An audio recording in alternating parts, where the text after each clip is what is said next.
Good evening, everyone. It's Widowed Mom Raising Two Sons back with another video.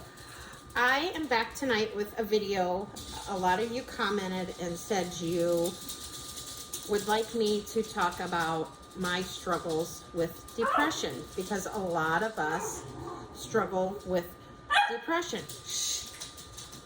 And so I just thought I'd make this video. It's been on my mind all day, and I thought, well, I'm going to go home after work and make this video because this is the reason I started my YouTube channel, was a form of therapy for me, to get me out there, to get me out of the comfort zone that I was so into.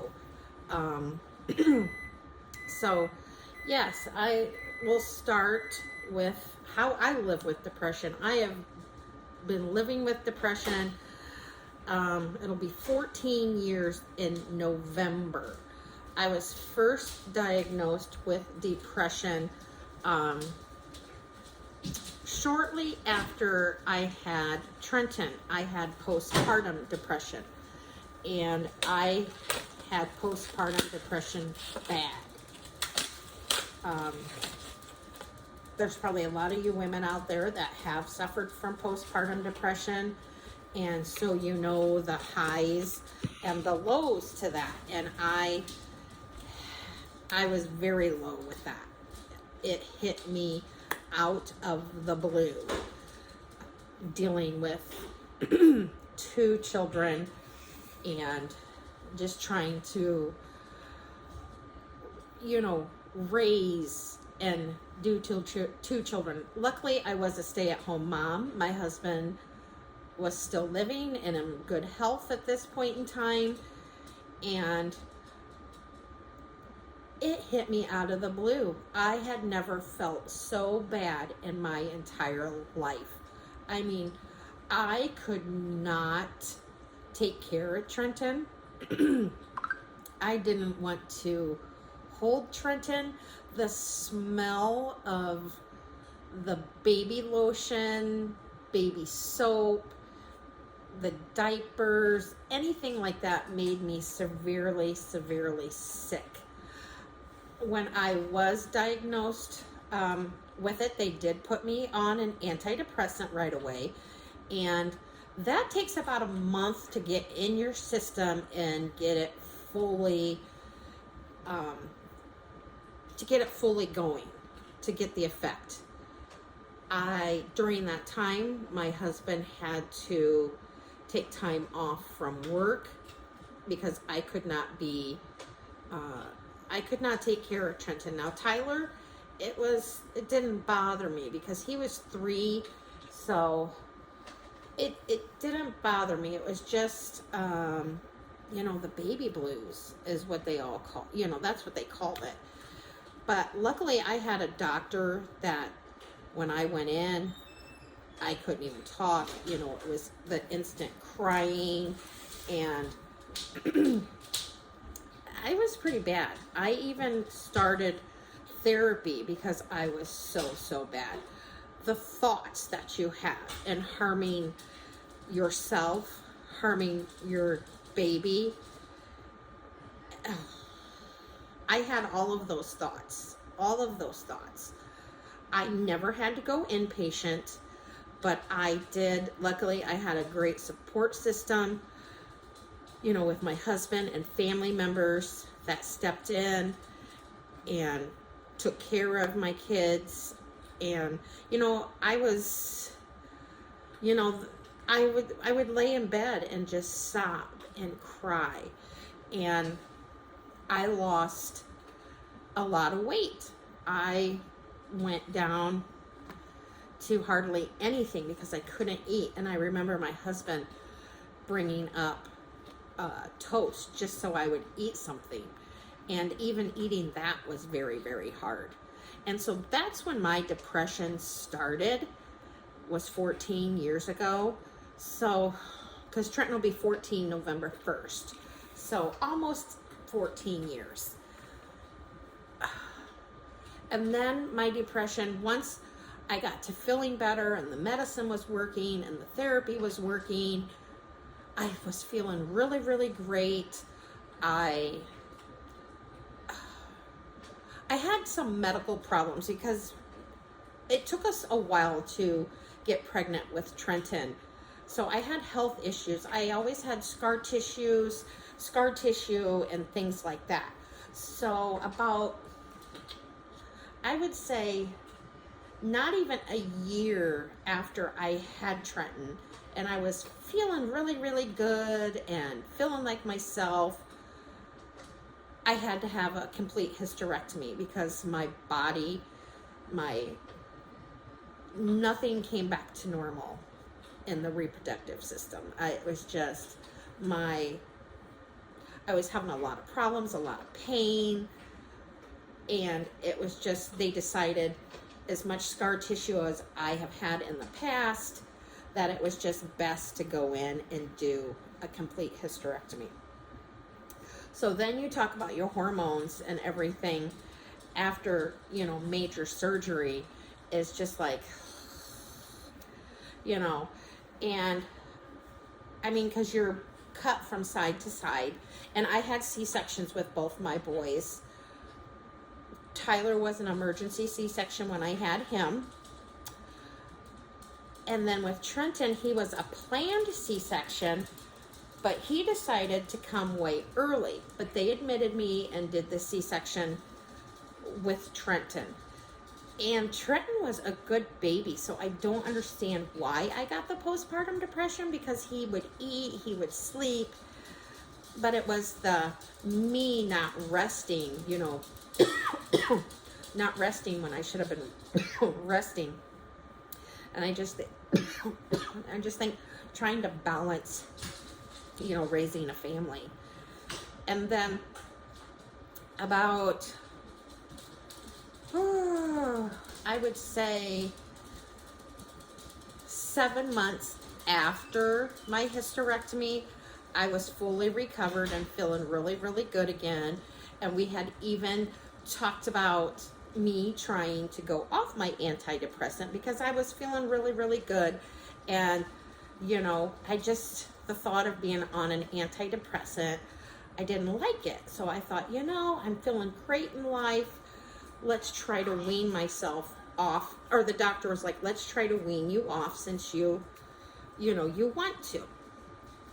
So in the process of trying to wean me off of my antidepressant is when my husband had his first episode with a mini stroke. And so his health problems cropped up and he had to take time off from work. And so I had to go back on that full dose of my antidepressant. And ever since, I have been on it. I've tried to wean myself off of it one other time, and it's just not meant to be. I would say I'm glad, I stayed on the antidepressant, because I think at this point in time in my life, I would probably be way worse without it. A lot of gosh, a year ago, it's been 13 months. A year ago, I decided to enter the dating world. It was something I never thought I would consider. Never. Because my husband and I were together 33 years. We dated 9 years before we got married. We were high school sweethearts. So it was something, when he passed, it was just like I focused on, I pretty much fell in a depression after that also. I remember sitting in his room because we had him home with hospice, and I remember I would just want to sit in his room all day long in the dark with the TV on. And luckily I had a good support system, and they helped, take care of the kids and get me back on track. And I still deal with his passing today.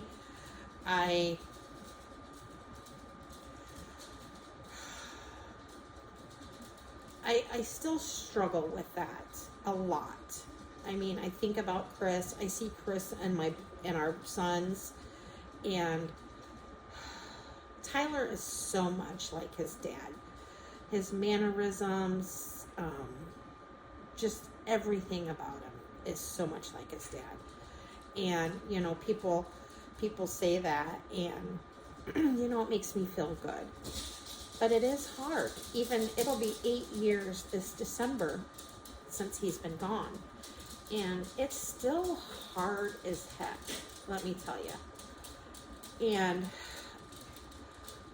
I guess I struggle because I entered the dating world 13 months ago and have been unsuccessful in that aspect. And that's hard because I guess I'm at that point in time in my life. I want to find somebody.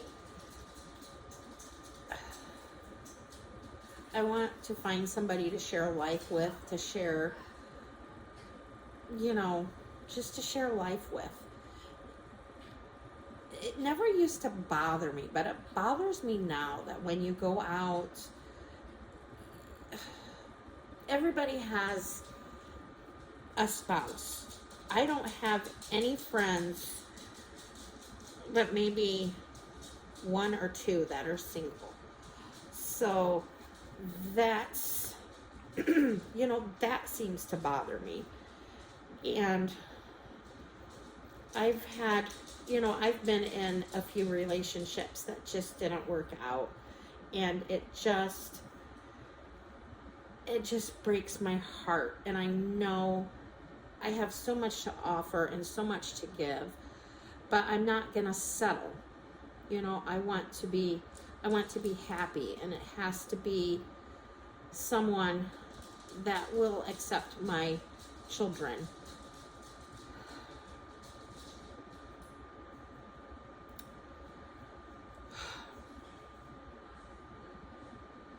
And I struggle with the fact, you know, my kids are getting older. Tyler's a junior in high school. Trenton is, you know, going to be 14 on November 1st. And he'll be, you know, he's an 8th grader. He'll be a freshman. And it's just, it just makes me sad. It makes me happy they're growing up and being independent. But it is sad. And yesterday it did my heart good because Tyler and I sat outside the majority of the day and we just talked and talked. And he had friends over and we sat and talked. And that did me so much good. So much good. And I had dated a man back in the spring. We dated a very short period of time. It just, our work schedules were just not the same. It was hard, you know, so we just walked away from it. And when I was dating the other man this summer that I had like a 3-month relationship with, I ran into the other man and we reconnected and talked and was talking and, you know, seeing each other, and it just felt really, really good. I felt really, really good. I thought, this is great. This is super. And then he moved. He moved away, very far away, out of the state. So I've had to deal with that. And it's just not meant to be because I'm not going to move where he is. Yeah, because I have goals and dreams of where I want to be. And so you just have to struggle with that and put that in perspective.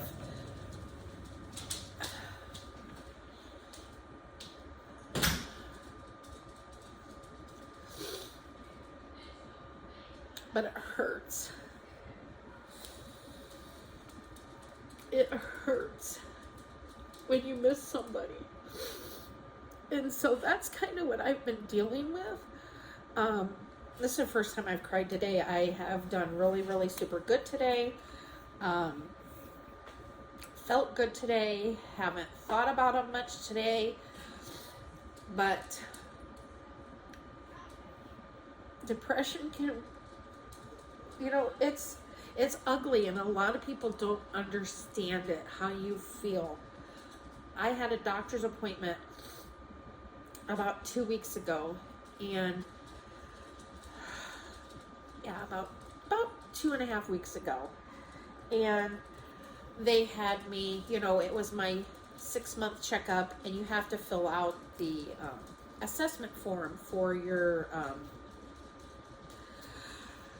I don't know the name of the form. It's kind of measures how, on a scale, how you're feeling with your depression. I thought I was doing okay, but with that friend moving, it kind of threw me in a tailspin. But I really wasn't spiraling out of control, because I kind of put it in my head, oh, it's just a vacation, it's this, it's that, he'll be back. But when I sat down to take that test, or I wouldn't call it a test, the questionnaire, I could not believe how I felt when I was reading those questions and answering those questions. I was like, wow. It was just like, Kris, wow. And so I have a really, really sweet doctor. I love her to death. She is fabulous. You can see different doctors where I go, so you don't always see the main doctor. So I had seen her this time, and she just was like, what's going on?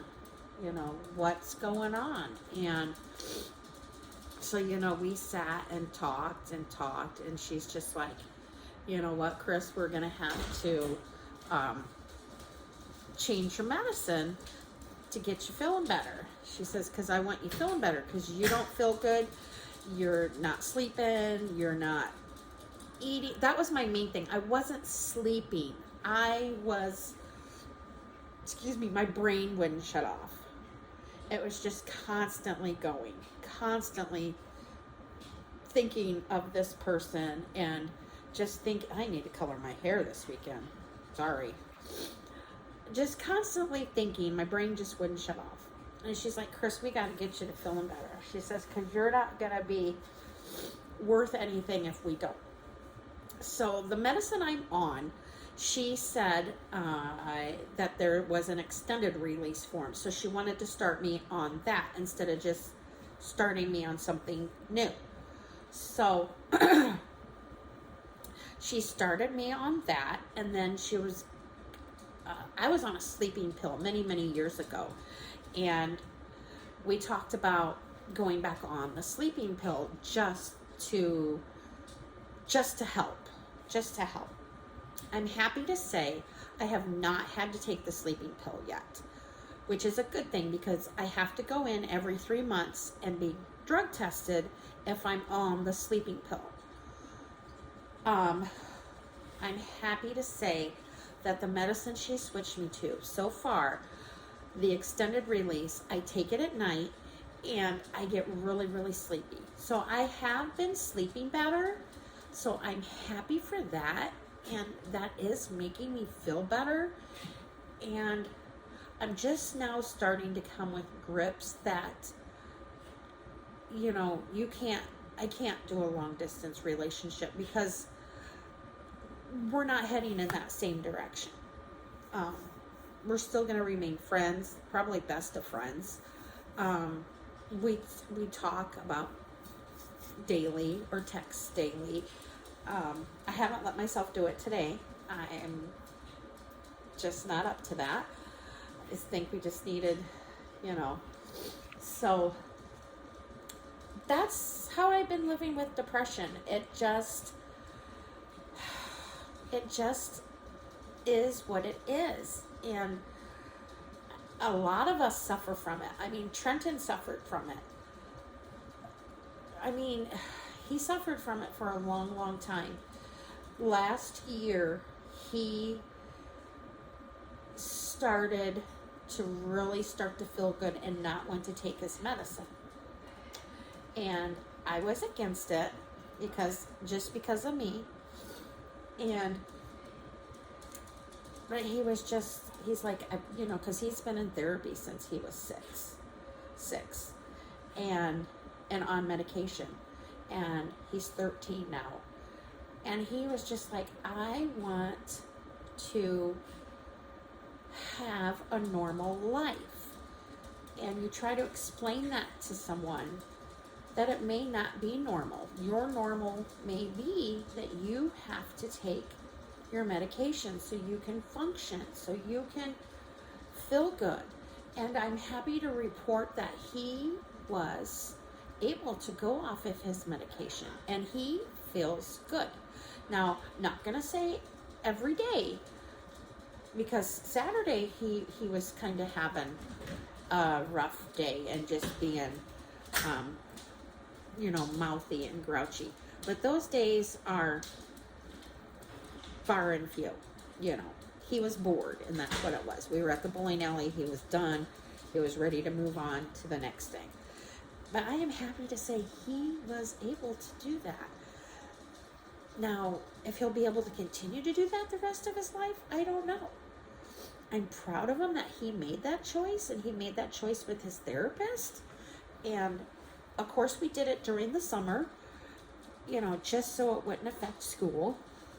And he only goes to school a half a day for his core classes, because going to school all day is just too overwhelming for Trenton, because he does suffer from some learning disabilities and such.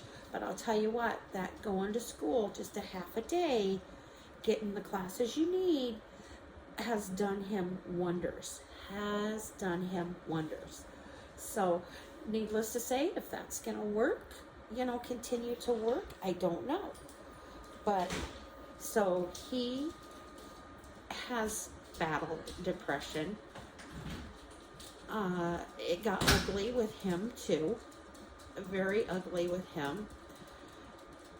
And you just hate to see your kid like that, because I know how I felt when I was diagnosed with depression. Those thoughts in your head, it's awful. It's awful. I'm not the only one to suffer from depression in this world, but this is kind of how my story, how I live with it.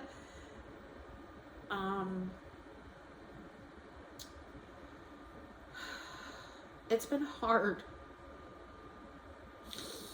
I'm not going to pretend that it's easy, because it's not. It's not. Did I see myself a widow in my early 40s? No. I expected to live the rest of my life with my high school sweetheart, my soulmate. And that is very, very hard. And then dating, and then having failed relationships there, I self-doubt myself. I don't know why, because I've been told I'm the most caring, giving person. I give with my whole heart. If I'm going to be in a relationship, I'm going to be in it 100%. I'm not going to say I'm a saint, because I was in a relationship, a failing relationship, mind you, that I was just in denial. It was over, but I was still hanging on when I met the man I used to see. And yeah, it hurts, because I just want a successful relationship, and that's hard to find nowadays. I've heard it's hard to find in women too. Men say they have a hard time too. So, and the holidays are coming up, and how many of us have a hard time with the holidays. You know, I don't have a large family. You know, my husband passed away in December, so December's hard. November, December, it's hard. And then you get January, and I live in northern Indiana, so then you have the winter, and it's just, my goal is, I want to live down south when I can. I think that would be absolutely wonderful. I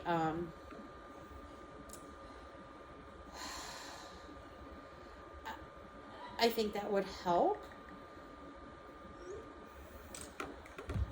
I don't know. I've always talked about fresh starts, getting a fresh start. But I don't think running away is good either. And I'm in no hurry to run away because Tyler's a junior, Trenton's an 8th grader. So, you know, we have plenty of time for that. I have a successful career right now that I love my job to death. I love my coworkers. I enjoy going to work every day. I have the Monday through Friday 8 to 5 job. But I do come home, and like tonight, I have some work I need to finish up that I didn't get done. But I do make myself leave at 5 o'clock, and, you know, sometimes I'll go and tan, but you know, because I know I can come home, make dinner, and then sit down and finish whatever I need to finish. So that's me living with my depression. You have good months, you have bad months, you can have maybe a good year, and then it just hits you all again. But I know myself that I will never be off my antidepressant. I don't want to be off my antidepressant, because when I went to that doctor 3 weeks ago and I took that questionnaire, I had no clue that my mental health was that out of whack.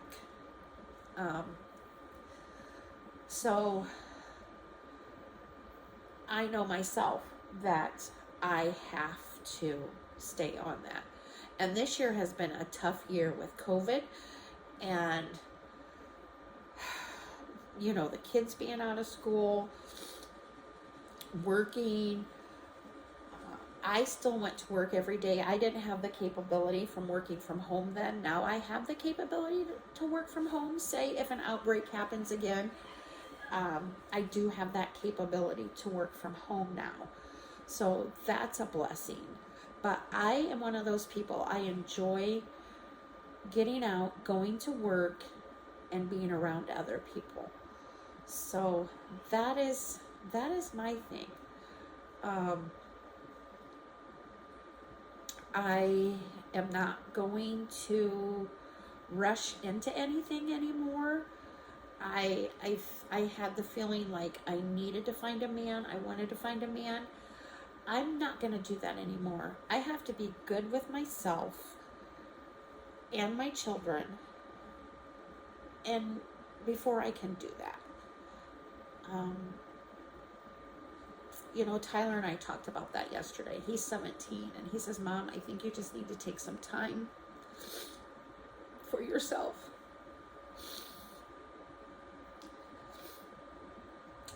And that's what I'm going to do. And everybody says, you know, you will find that person when it's time. And I guess I just have to believe that. I guess I'm at that point in my life, though. I want that time to be now. You know, I want that. I want somebody.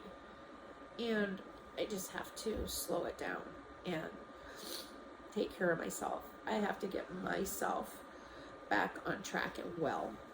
You know, that's, you know, what the doctor said. And so that has been me living with depression. I've lived with it for about 14 years now. I've had my highs and I've had my lows. And a lot of you know, when you hit those lows,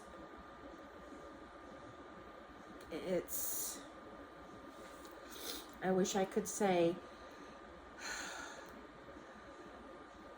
I wish I could say, I don't know what to say, I guess, to that. Because everybody says when you hit those lows, you'll be okay, you'll be okay. When you hit those lows, it's not in your head that you're going to be okay. It's, at least in mine, it's not.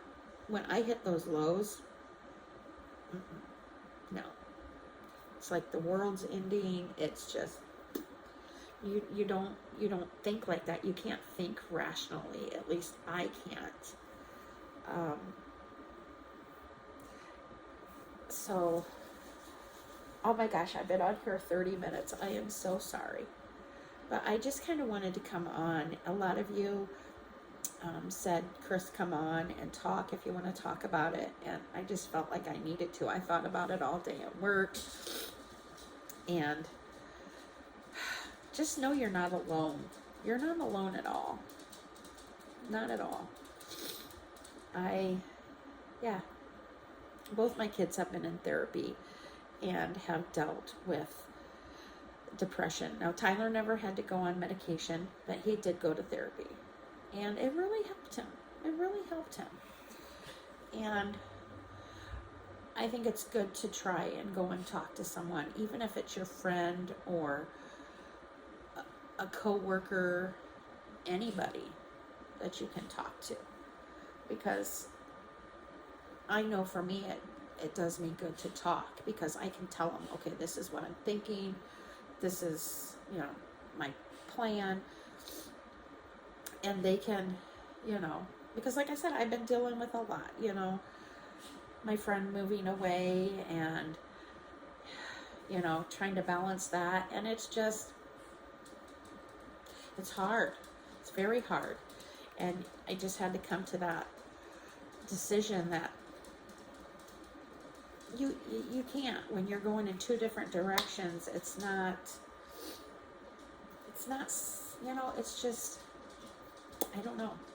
So I thank each and every one of you for watching, for each and every one of you that reached out and said, Kris, do the video. Kris, we love you. We're praying for you.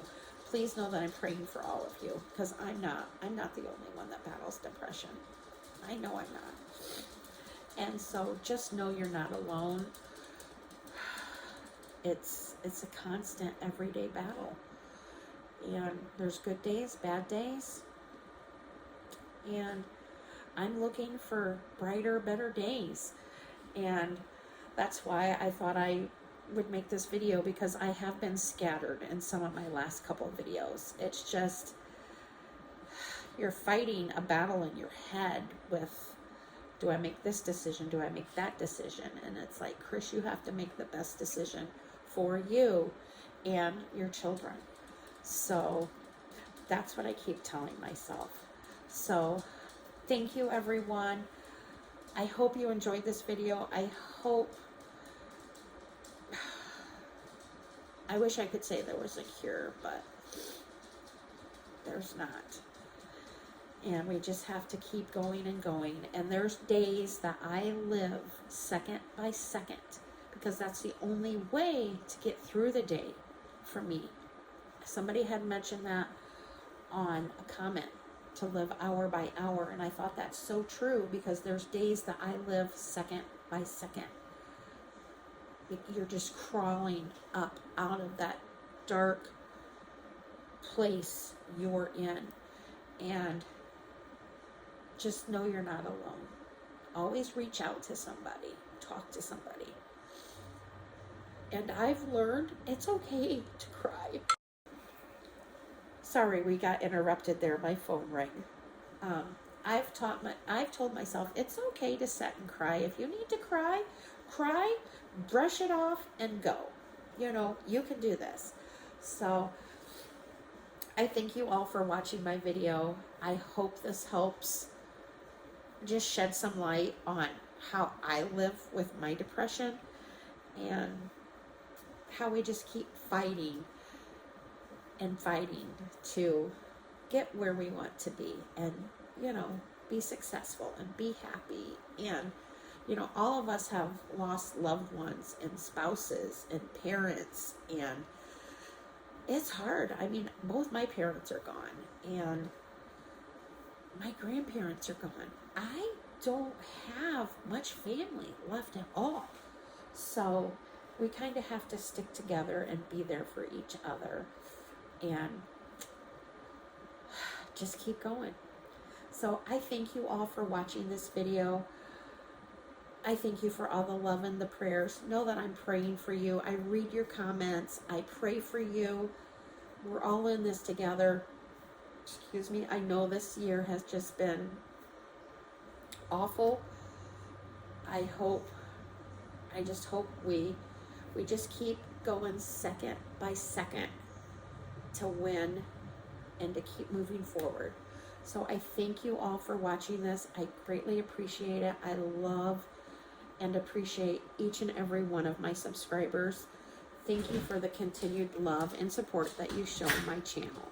So I will be back probably tomorrow night, Tuesday evening. I have friend mail that I need to open. I've had it for a few days, and so I want to get that opened for all of you. And then Thursday, I'll have my Walmart grocery haul. And then I think this weekend, I will probably venture out and go to some different Dollar Trees than my own. So have a great Monday evening. I hope your day was great. I had a good Monday. I can't complain. So thank you all. And once again, thank you for listening to my story, how I came to have depression and how I live with my depression. So thank you, everyone. And please don't hesitate to reach out to a doctor, anyone, to get help if you feel like you're battling. So thank you all for watching and have a great night, and I'll see you in my next video. Bye-bye.